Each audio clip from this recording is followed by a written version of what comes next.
हुजूर ने फरमाया अगर कोई तकलीफ आए तो तुम सब्र करना। फिर हुजूर फरमाने लगे मदीने में रहो, इससे हो सके मदीने में मरे।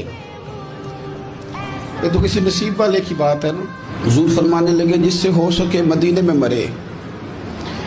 फरमाया जो मदीने में इंतकाल कर गया मैं क़यामत में उसकी सिफारिश करूँगा। इमाम मालिक ने ना 70 साल हुजूर के मदीने में गुजारे, वही वक्त गुजारा। हुदूद हरम में उन्होंने पखाना और पेशाब नहीं किया, बाहर जाते थे। सारी ज़िंदगी मदीने में गुजारती। लोग कहते इमाम साहब इतना लंबा अरसा, फरमाते यार दुआ करो ना मैं मदीने में मर जाऊं, यहाँ मेरा मदफन बने। यार हजरत उमर फारूक जैसे लोग झोली फैलाई है, हर नमाज में दुआ करते हैं ऐ अल्लाह अपने रास्ते में शहादत की मौत दे, लेकिन अल्लाह मौत अपने महबूब के शहर में अता कर। हुजूर सल्लल्लाहु अलैहि वसल्लम ने इरशाद फरमाया, मुस्लिम शरीफ में हदीस मौजूद है, फरमाया अल्लाह ताला के बंदा सबसे ज्यादा करीब पता कब होता है?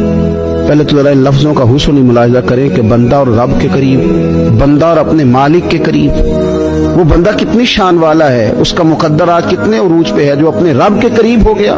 तो गुलामों सुनो, बंदा अपने रब के सबसे ज्यादा करीब सजदे की हालत में होता है। लिहाजा फरमाया सजदों में कसरत से दुआ किया करो। बाज़ औक़ात हम रस्म अदा करते हैं शब बरात से पहले, ये सोशल मीडिया पे चल गया, फलाने को फलान कह दिया, अगर कोई कभी हुई ना तो माफ। ऐसे तो नहीं ना माफियां होती। हमें पता होता है हमसे कौन नाराज है, हमें खबर होती है हमने किसको तकलीफ दी, हमें पता होता है किसने हमारे लहजों से परेशानी पाई है, कौन है जो हमारी वजह से अजियत का शिकार है, तो उससे जाके माफी मांगे। जो रब का पसंदीदा बनना चाहे एक तो हया करे और दूसरा पर्दे डाले, इसका भी ऐब छुपाए, उसका भी ऐब छुपाए, उसके भी ऐब छुपाए। लेकिन यहां अगर तो तेरे पास दौलत और ताकत है तो फिर सारे ऐब छुपे हुए हैं, और अगर बंदा माड़ा है, गरीब है, तो फिर खोल खोल के मुंह बातें हो रही। मेरी गुर्बत ने किया मुझको जमाने में बदनाम, तेरी दौलत ने तेरे ऐब छुपा रखे। कुरान पाक में एक सूरा यूसुफ है, तो सूरह यूसुफ क्या है भला, जरा अंदाज देखिए सूरह यूसुफ का।